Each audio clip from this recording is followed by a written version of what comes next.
ইমানবিলাক খেল হয় তাৰ বেষ্ট অফ বেষ্ট কিবা উলিয়াব নেকি? বেষ্ট ফাইটাৰ, বেষ্ট টিম হ'ব নে বেষ্ট ফাইটাৰ হ'ব?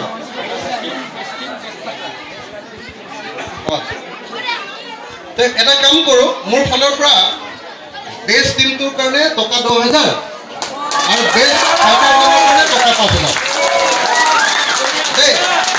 যিটো বেষ্ট টিম হ'ব সেইটো মোৰ পিনৰ পৰা, এইটো মোৰ পাৰ্চনেল। বেষ্ট টিমটোৰ কাৰণে টকা 10,000 দিম দেই। আৰু বেষ্ট যিজন ফাইটাৰ হ'ব তেওঁৰ কাৰণে টকা 5,000 দিম, হ'বনে?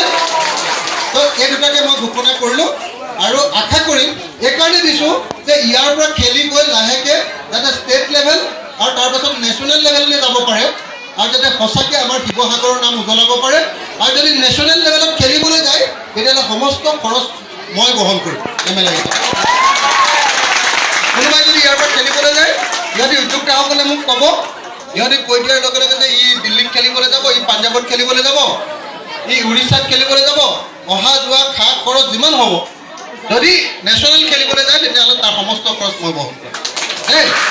হ'ব, ইমানখিনি কৈ মই সকলোকে ধন্যবাদ আৰু কৃতজ্ঞতা জনাই মোক এনেকৈ এষাৰ কথা ক'বলৈ সুযোগ দিয়াৰ কাৰণে সকলোকে ধন্যবাদ আৰু কৃতজ্ঞতা জনাইছোঁ। ধন্যবাদ। জয় অসম।